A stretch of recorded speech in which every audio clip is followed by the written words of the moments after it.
At Trinity Skin and Beauty, we believe in making you feel your best. Whether you're looking to smooth, refresh, or rejuvenate, we offer expert waxing and luxurious facials tailored just for you. Experience our signature facials that hydrate, brighten, and nourish your skin. Feel the stress melt away with every touch. Say goodbye to unwanted hair with our quick, professional waxing services, leaving you smooth and confident. Relax, revive, rejuvenate. Visit Trinity Skin and Beauty today, where beauty meets relaxation. Call Calandra today at 601-953-9476 and book your appointment. And oh yeah, tell them Sonia sent you. She say sports. She say sports. She say sports. She say sports.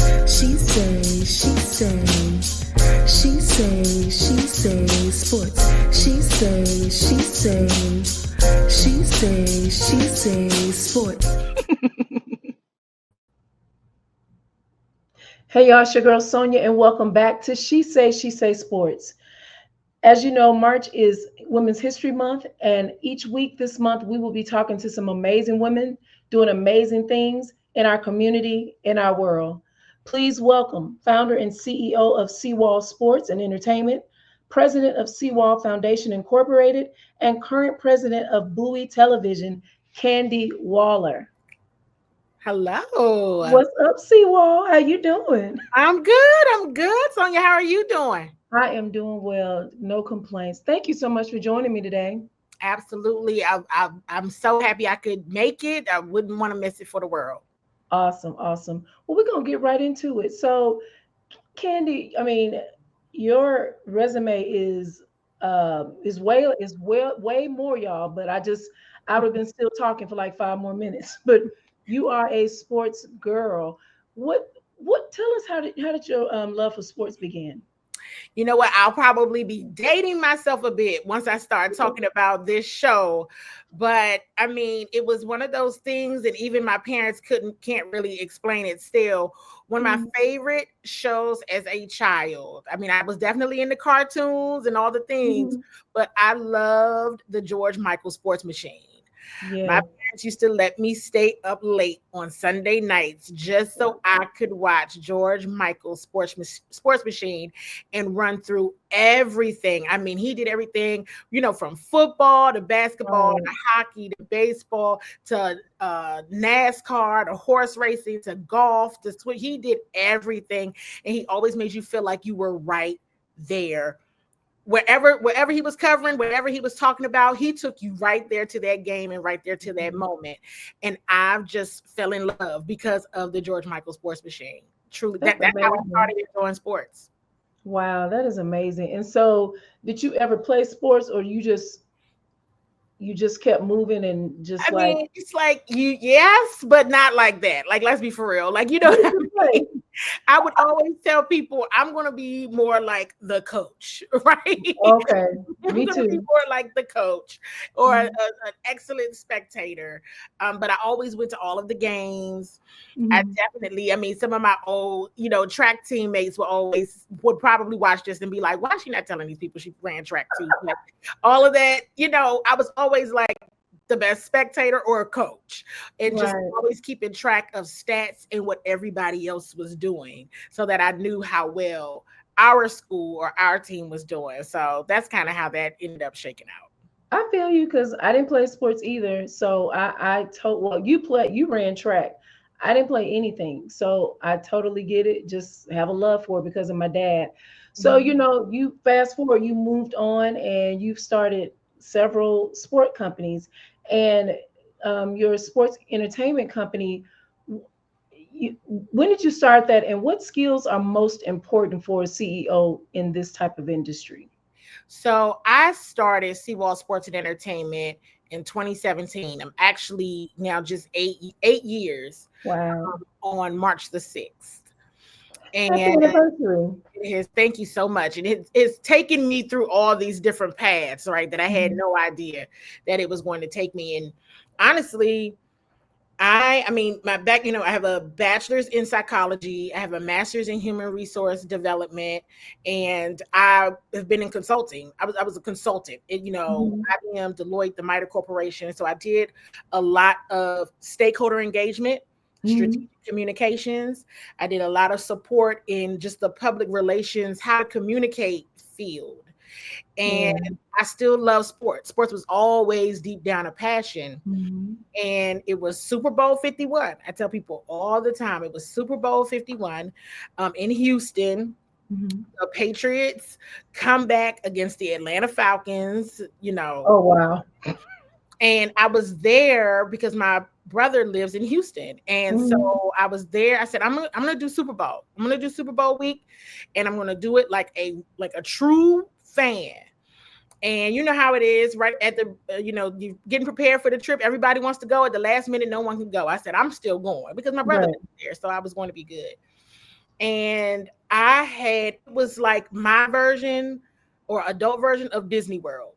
I had the best Yes. time the whole entire week. And I remember sitting on, and that's the other thing too, you all, for anyone who's afraid to solo travel or anything, always remember sometimes it's easier to get in places when it's just By you. yourself. That's true. It's not as many people. Right. So I was able to go to the live tapings of several shows. So like Wow.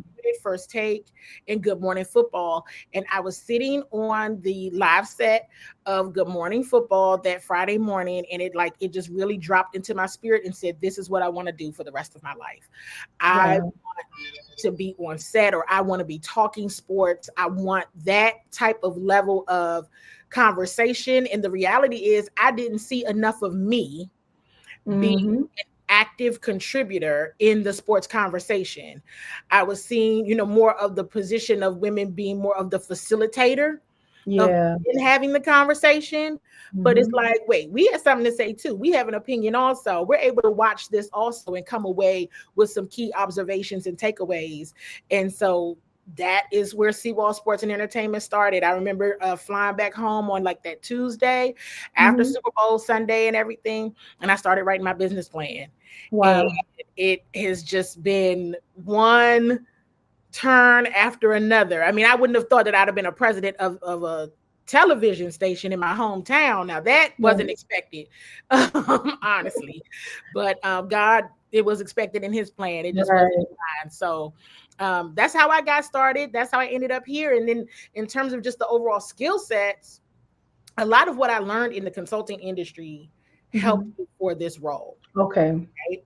I mean, when you're Mhm. thinking, going back to the point of a business plan, you have to have a plan. You have to Yep. have a mission. You have to have a vision. Write it down, make it plain. If you're a believer, you already know you're supposed to write it down and make it plain. That's So you right. got to do that, and then just really start to like networking, building trust, knowing how to communicate.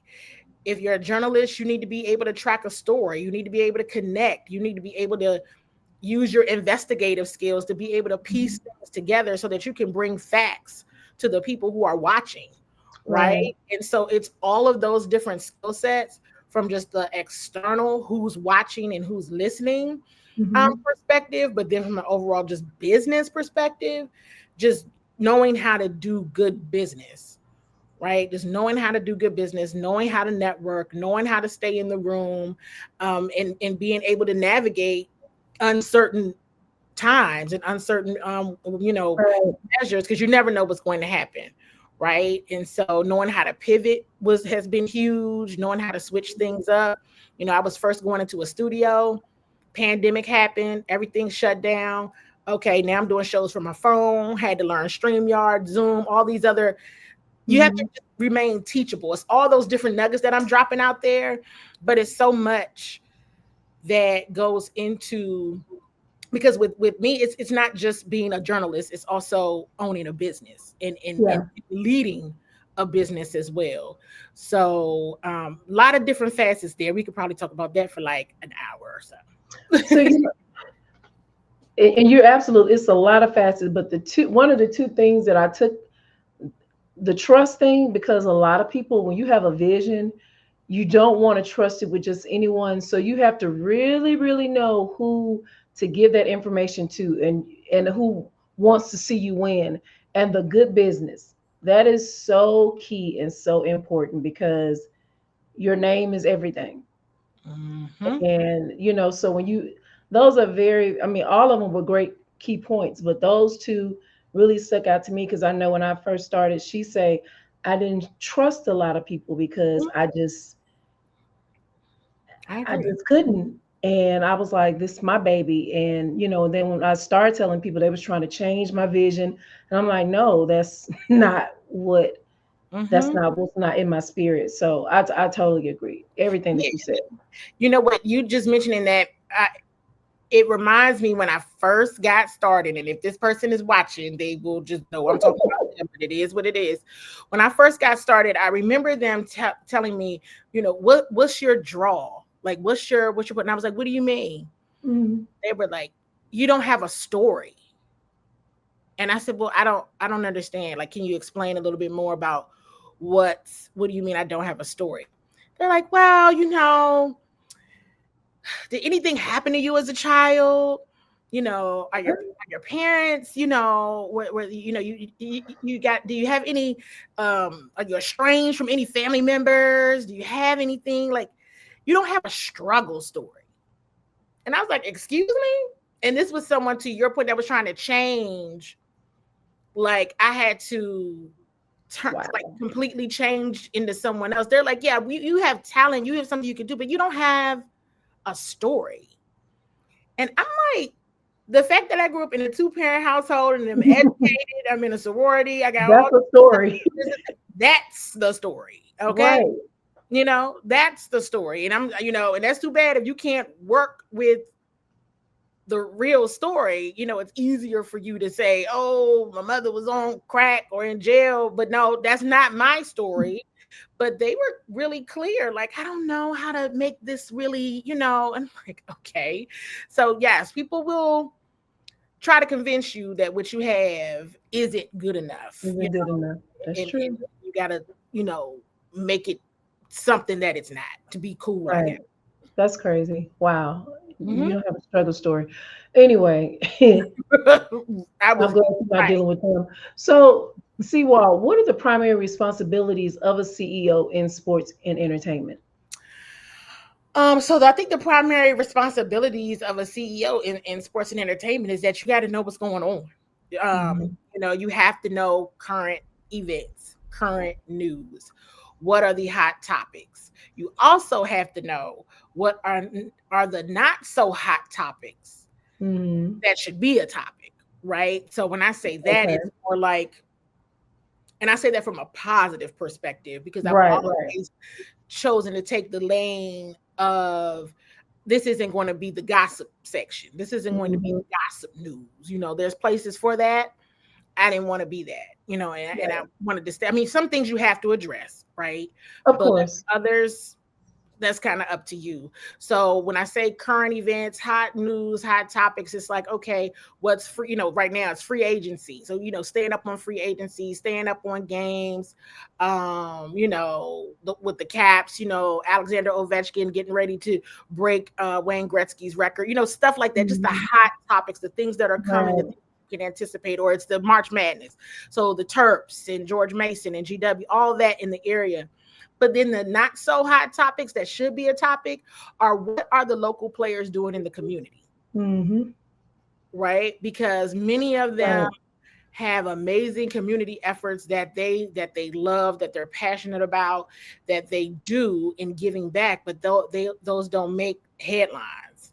Which is sad. So, right. And so I've had to really understand and try to balance that as a CEO of sports and entertainment. And it's also, I'm learning, how do you make everybody, you can't make everybody happy, first of all, but Right.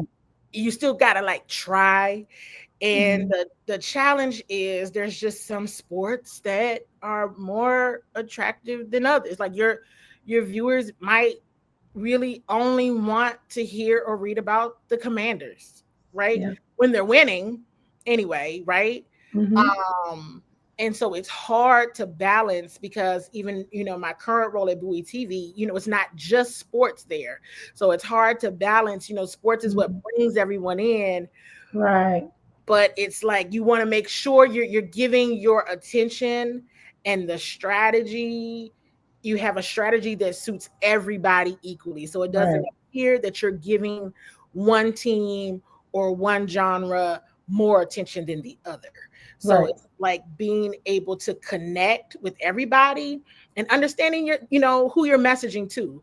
Every message is not going to resonate with everybody the same way. So knowing your audience is a really, really big thing. And that's internal and external. I got to know all my producers individually. I got to know when's the best time to meet with them, when's the best time to talk to them, what words don't resonate with them, as well as viewing audience. These viewers, they love watching things early in the morning. These viewers, they're home at 6 p.m. to 8 p.m. at night. It's all of that where basically you're always in the mode of knowing your audience, but knowing your stakeholders, because I was in stakeholder engagement, but understanding that everybody is a stakeholder. Everybody. Yep, that's true.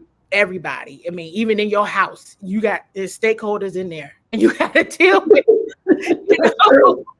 your stakeholder community, and everybody's a stakeholder. Nobody's outside your circle of stakeholder. It's just that's a good way to look at that. Yep, everybody's a stakeholder. Thank you for that tip. I'm learning. You teaching me some stuff, so that's why I chose these particular questions. So it's twofold for me. So Candi, how do you balance business goals with sports and entertainment aspects? And all these questions are great, by the way. Thank you. Really, really great. And again, something that I'm learning, right? Because I'm going to give you, as always, of course, I would give you anyway, a real life example of like my last year. The Washington Commanders are really good this year. Yeah. So because of my role at the TV station and then me being on site with the Commanders, that took me away and it's taken me away from doing things on site with the Wizards and just the Mystics last summer, right? So then I had to understand the importance of knowing how to delegate, right? Someone else had to take on the Mystics because health is wealth and you can't do everything. Yeah. And not do everything. And I'm a person who likes to do things well. I'm over the jack of all trades. You know what I'm saying? Right. And then, you got to figure out which lane you're going to be in. And it was a balance, right? Because my overall business was about all of the sports in the area. I learned really quickly, you're going to have to pick one or two. And it's probably going to be like one, depending on what else other things you had going on in your life. Right. And I used to be able to track everything. I mean, March Madness, Caps, Wizards. I would be, Nat spring training. I was all in on everything. And one segment of it just blew up in a positive way. And that took all of my attention because then I had to deal with, had to work with 28, 29 other producers to make sure that they're straight and got what they need from the organization. And so I will tell you, because I am a teachable person, that I'm learning every day of the importance of delegating so that the business is meeting its goals, because you can't, sometimes the sports side is meeting its goal, but the business isn't meeting the goal. Right. So you gotta, the business has to continue to grow while you're thriving in your sports reporting and you're getting all the followers and you're getting all the looks. No. Because sometimes, as you know, that doesn't always equal to business growth. That's true. We know business growth is really about the bottom line. Right. So I am, and I have mentors. Let me say that too. At every single piece of my career, I have a circle of mentors.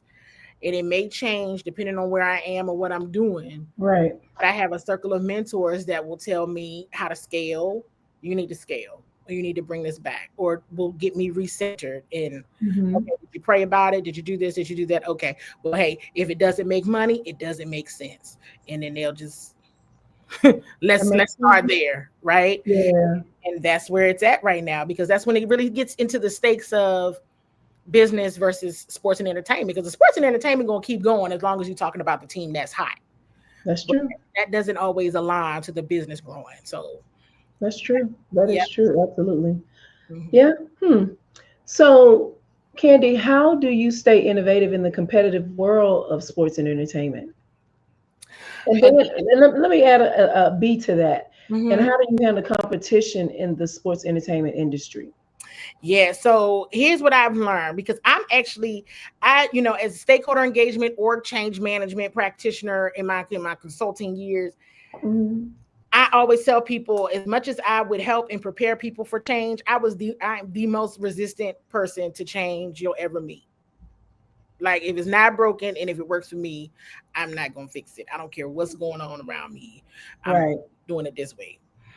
And I've had to learn how to be just open, right? Because I'm not, and still not actually, all that big with social media. Like, it's just not my jam. But it has to be your jam. Yeah. In this day and age, yeah. It's got to be your jam. You got to make it your jam, or you got to Mhm. hire somebody or delegate to somebody that's it is their jam, so they can Mhm. help you to thrive in that area. So just keeping up with the competition, I've had to learn the importance of speed, right? Like getting content out quickly, having to learn how to create some of this content, or like I said, get some team members that know how to create the content and get it out quickly. Right. And just learning the environment, right? You got to learn, things of algorithms, hashtags. Like, I know for people that are watching or listening, they'll be like, oh, but no, no, no. Depending on where you are in Yeah. your career, you be like, they better turn on the TV and watch me this way. And nope, nope, nope, nope. You have to have multiple ways for people to access your content Yeah. and just understand who you are and what it is that you're doing. And a lot of that is signaled around speed and Mhm. making your content easily accessible and posting all the time. I mean, if we look at even the major brands in Mhm. any industry, they post all the time on Yep. social media, and they have commercials running all day on TV. It's true. And that's how you know that's the kind of time that you're going to be on, because humans, we have a short attention spans. Very short now. Very short. I think it's our phones. We get to It scroll and is. do something, and you see something and you gone the other way. You just Yeah. don't even pay attention like you used to. You're looking at another reel next 30 seconds. You're absolutely right. Yes. Yes. And so it is really just scanning the environment and not being resistant to the change, being able to adapt and pivot quickly Mhm. to what you see the big brands are doing. Even though you might be, say you're a little brand, this still doesn't matter. You can still mirror their marketing strategy and their social media strategy as well.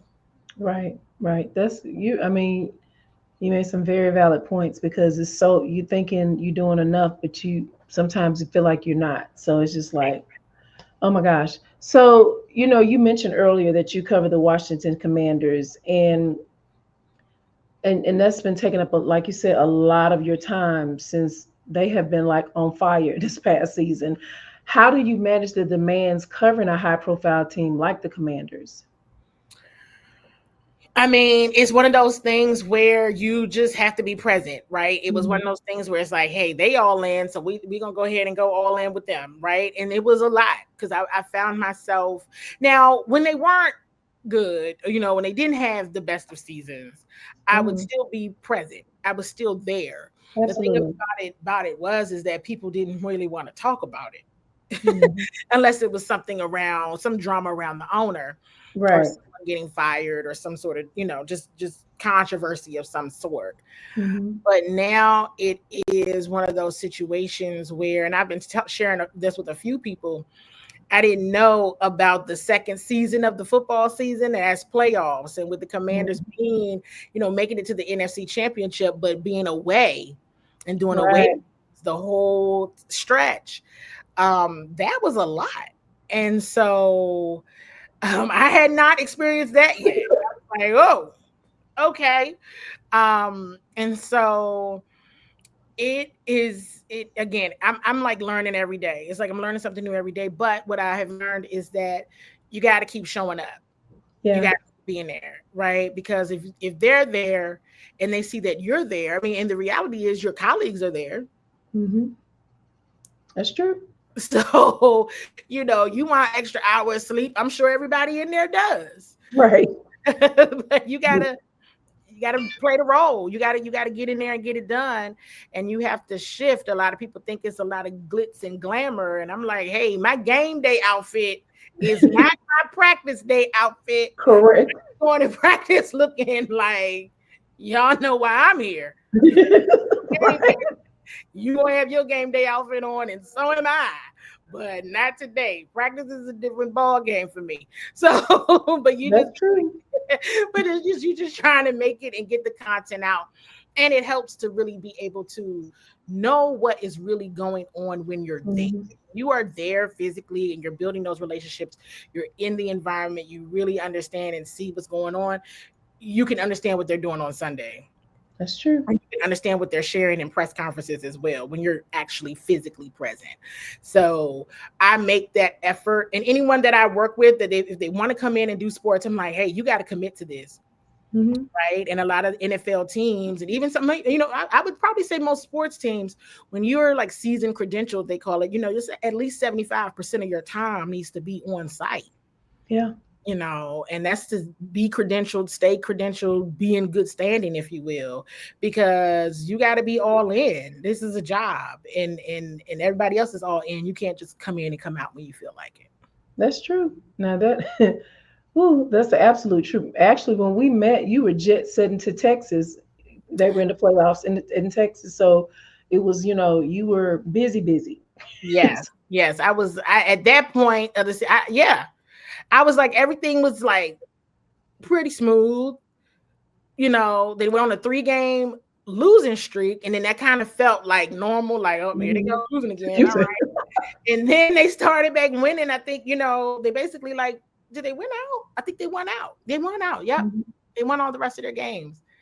Yeah, And they started winning when they beat my team, the Bears, and the Bears. Both of them were 4-0, and they beat the Bears, are and then you it a was Bears fan? Oh man, wow. That Hail Mary game is gonna haunt y'all for the rest of y'all. yeah. I don't like me and Kelsey talked about that a couple of weeks ago. Yeah, forever.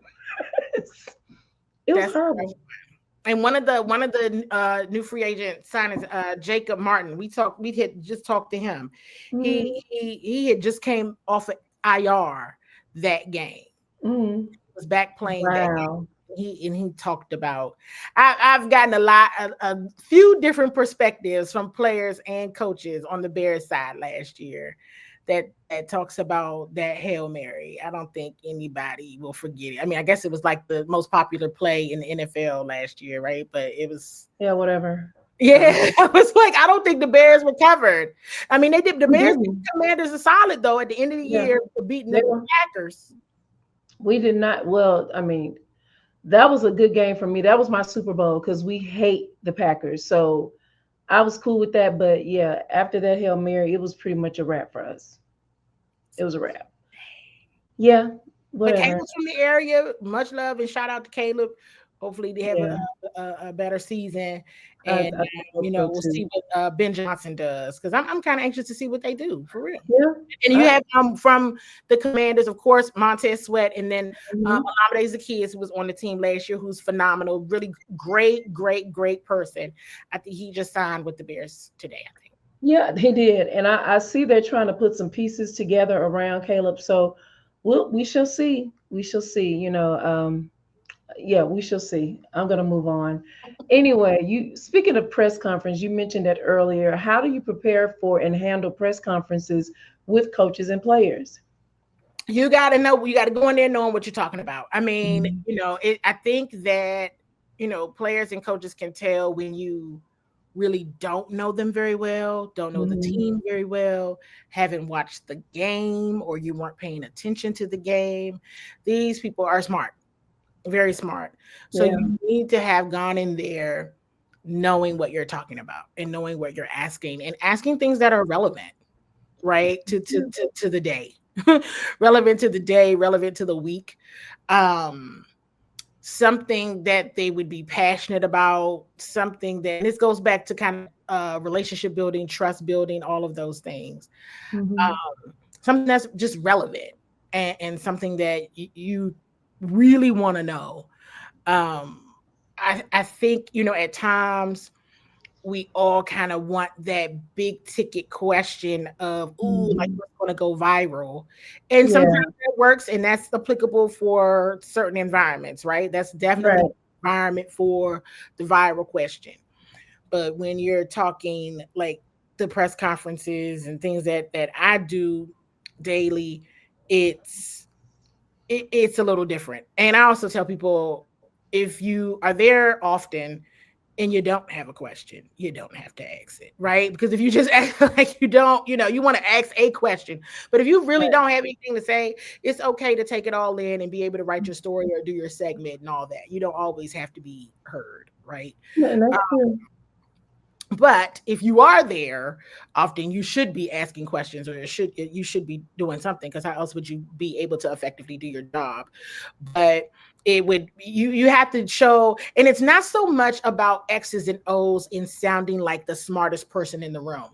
Right. It's more about just thoughtful, like being really thoughtful, and just, I mean, not the smartest person in the room, but at least show that you've been paying attention. You've done your homework. You've Absolutely. done your homework, because they can easily tell when you have not. And that's a bad feeling because, yeah, I totally agree. So, what strategies do you use to develop sources within a team? Relationships. I mean, what do you do? I go back, like I mentioned, trust building. Trust Hmm. building. Trust takes a long time to build and moments to break. And one of the things that I like to, like, always, share with anyone is, everyone knows who the breaking news people are. Hmm. It's not so much about breaking news. Make sure you get it right.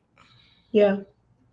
Okay. 'Cause everybody want to be first and get Everybody it want to out. be first, and you need to be thinking about being right. Yeah. Right. If you got to say anything, make sure you're right. But you also, for me, in terms of developing sources, for me, it comes with being able to develop relationships. Hmm. And being able to develop those relationships are hard to do when you're not there. So you Yeah. have to be present. That goes back to being present and being in the trenches like everybody else, and just being considerate. I mean, it's okay to say hello, good morning, Mhm. how you doing? Treat everybody like human. Right. They're coaches and they're players, and sometimes we look at them like, oh wow, but they're humans. You're human. You can say have a good day. You can say, oh, I thought some dope shoes. You could definitely, Yeah. just have a conversation as well, and it not be about getting an interview, or recording them. Right. Oftentimes I'm talking to people and I don't even have my recorder or my phone, because I'm just talking. Right.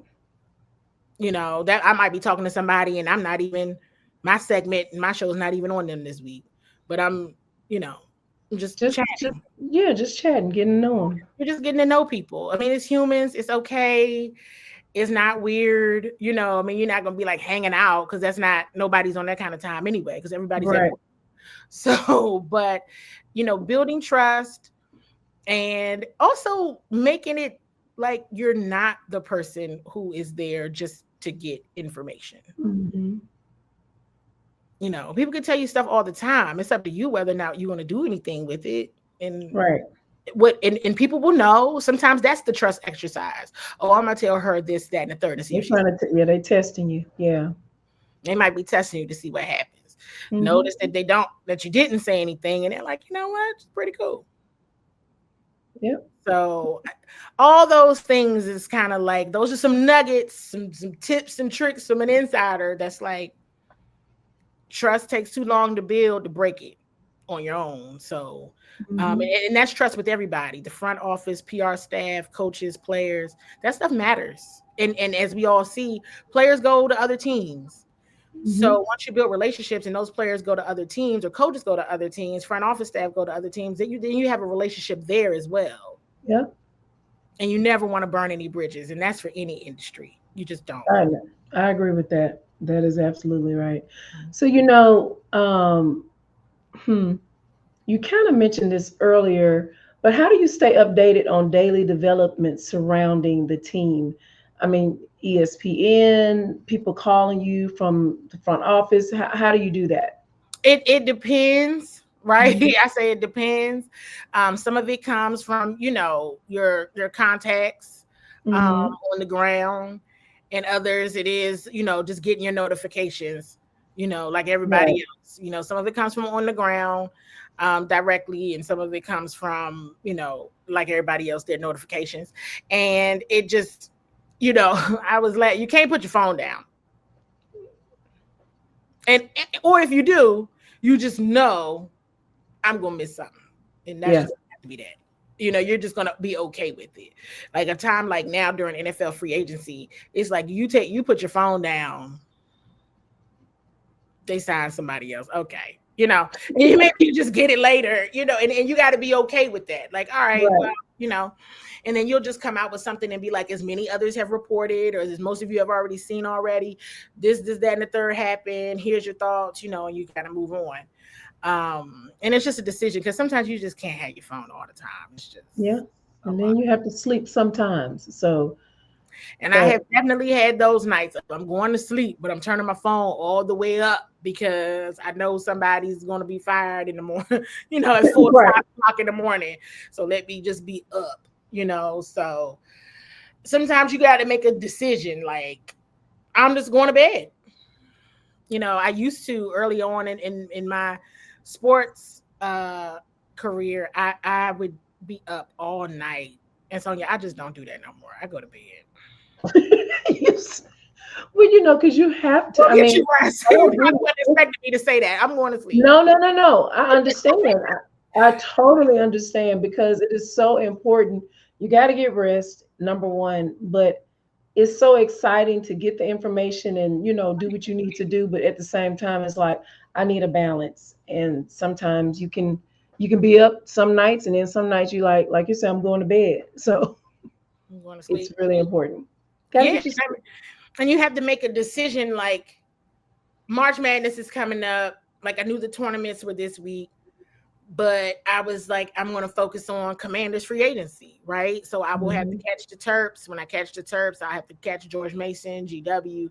But those were more, I wasn't watching those as a reporter, right? And those are decisions that I've had to make, because over the years, like I said, first starting out, you name it, everything, I had it.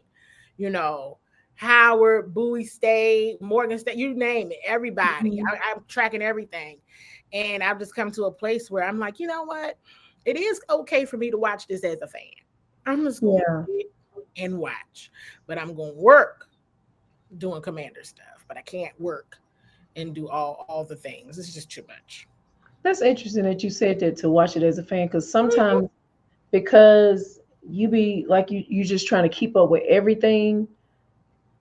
Sometimes I don't even want to watch as a fan. I'll be like, I'm gonna watch something. I'm gonna watch Sweet Magnolias. And I hate that, but now March Madness, I really been, like paying attention. But sometimes I just be like, I'm over it. It's because it's so much. It's something happening every day, every hour. And I love it, but then it's just like, I need a break. So I feel you on that. It's, but I do enjoy watching it as a fan. Last question, CWall, especially this past season. You guys were on fire. How do you balance objectivity with the passionate fan base of the Commanders? I have been asked that a few times recently, and rightfully so, because I grew up in the area and I grew up a fan of all the area team, like everybody. Right. So of course, you switch over. And I have one of my mentors in the business, Lake Lewis, told me when I first started, I remember I was on site for the then Redskins training camp in Richmond. Mm-hmm. I was new. I would come in there wearing my CWall shirts. I was just always, real eager. I was running around doing all this stuff, trying to get all this content on my phone and all the things. And we were talking, and I still run around and get content on my phone, by the way. But a little bit more strategic in what I'm doing. But at any rate, he and I were talking, and he told me, he said, if you want to be really great and you want to do this well, you're going to have to learn how to cover all these teams. He said, and definitely this one, very objective. You're going to have to learn how to take your feelings completely out of it. Yeah. And I think I got so good at it that honestly, if I'm being really, really, really, really honest, I didn't realize how much fun I was having until after the season was over. Yeah. I didn't even realize. I mean, everybody was shocked anyway, except for them. Yeah. Apparently, the staff and the people on the inside, right? They knew what their goals were. We were just thinking it was luck or something, and they know not for them. But I didn't. It was over, and I was like, wow, that was really, really, really a lot of fun. And everything is business for me. Like, but everything is always business for me. Quite frankly, everything is. And so it's hard, but being objective with a passionate fan base that I was once a part of, it's also kind of like I'm able to know what to say. Mm-hmm. Right, to really resonate. And I also kind of know what to ask too, right? That doesn't come off, that's rooted in journalism or a story or just good sense of the game and what happened in that particular game as well. But you got to learn how to be objective because your feelings going to be hurt. I mean, hey, being in this town, you already know this is a lot of bad sports have been played around here for a long time, and sports can really ruin your day. I mean, it can ruin your day. Yeah. And but here's the other thing that I think people don't realize. When the teams you cover do well, that's great for business. Yep, very great. It's great for business. People don't want them to lose. I mean, maybe some of them do, but it's not good for business when they do. Everybody is winning when the team you cover is winning. So that's true. It's a good thing, but this year for some reason, honestly, it wasn't hard to be objective. I was probably one of the more critical people at times, actually. Which I can reflect on that now and be like, dang, you was kind of hard, wow. But I was calling it how I saw it. But it was fair. It was fair. And I'm going to be fair. I'm going to be fair. I'm going to give. And that's a balance as well, because as you're being fair and objective, you do have to remember the relationships that you're creating and building, and you got to be careful with that too. Correct. So, it's a balance. It's a balance, but I think I've got it figured out. Now, I hope one day if they were ever to win like the Super Bowl or something, I hope I wouldn't be like real stoic, like don't even know what's happening. Like, like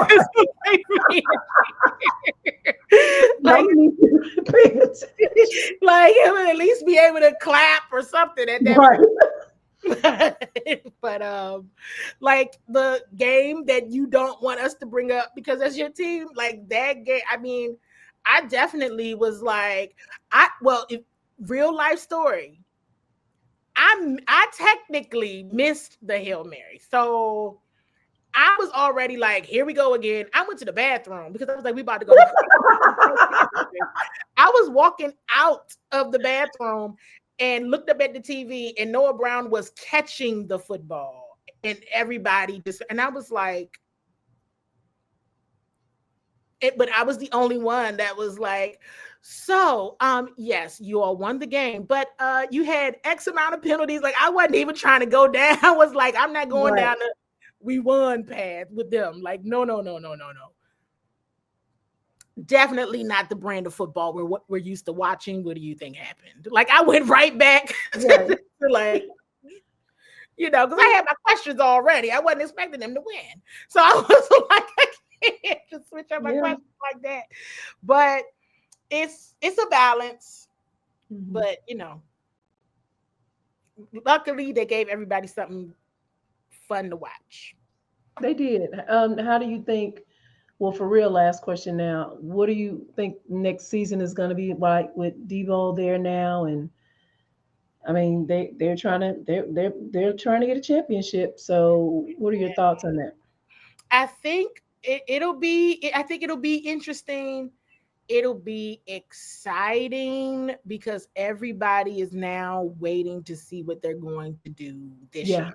Everybody's waiting to see, like, was that just a one-off, or are they really serious? Yeah. Is this really a thing, or was this just a one-off? Everybody says it's a real thing, but it's like now it's kind of like you're watching it in anticipation. Absolutely. This is going to be interesting. It will be very interesting. NFC East is going to be wow. We'll see. We'll see. Yeah, for sure. Candi, thank you so much for joining me today. But before we go, we play a game called What You Know. Okay. And that's a way from myself and the listeners to get to know the guests better. I'll ask you a few questions and you choose the one that fits.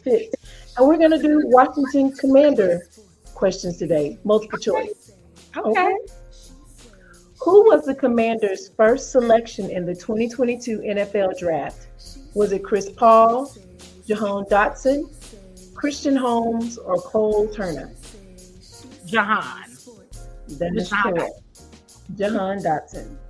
What is it? And you already know this, but I don't know. What is the name? I didn't know. What is the name of the Washington Commanders mascot? Is it Major Hope, Mr. Nelson, Captain Score, or Major Tootie? Major Tootie. Okay. I don't know. The U.S. Patent Office canceled the NFL's Washington team's trademark of the name in what year? Was it 2004, 2010, 2001, or 2014? Wait, canceled it? Say the year.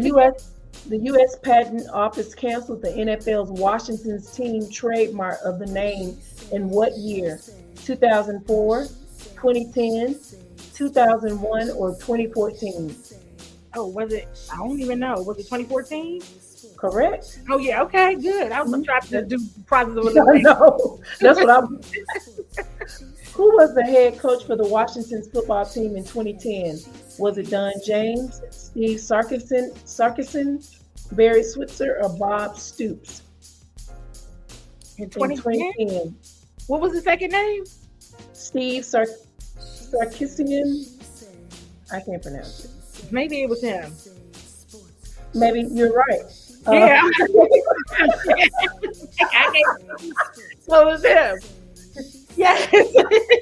Right. Maybe it's him. I think it was the name that I couldn't say. Right. How many regular season games did Washington lose in 2022 NFL season?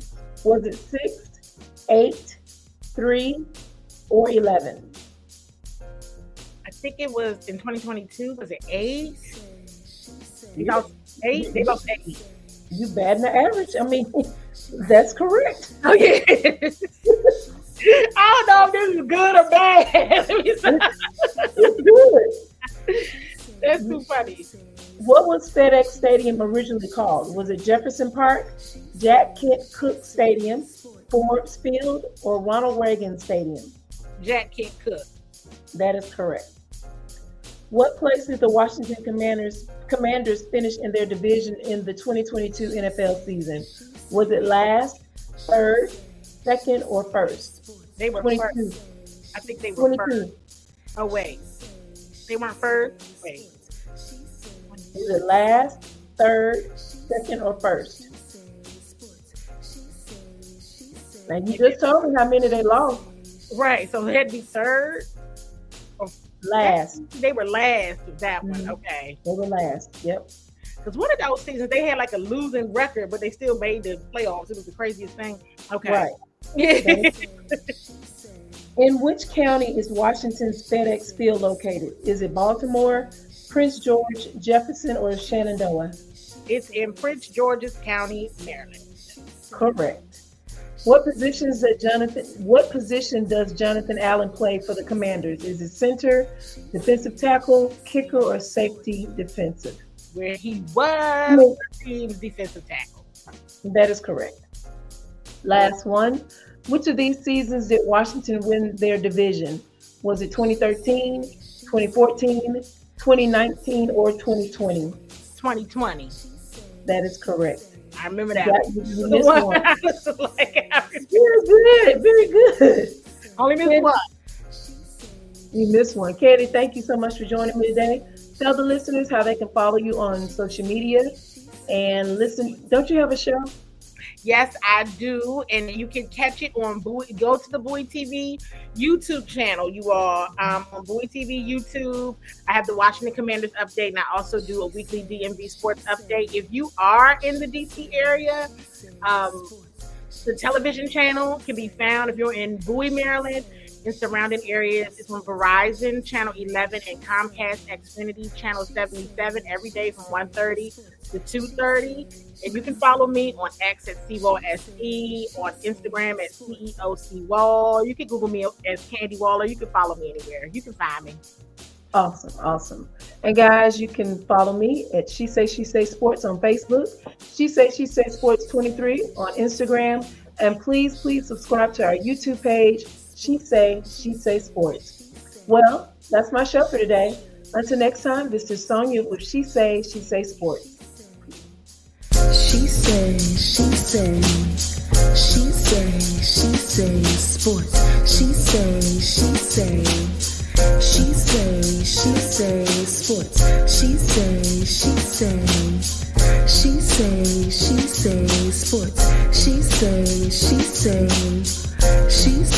She say sports.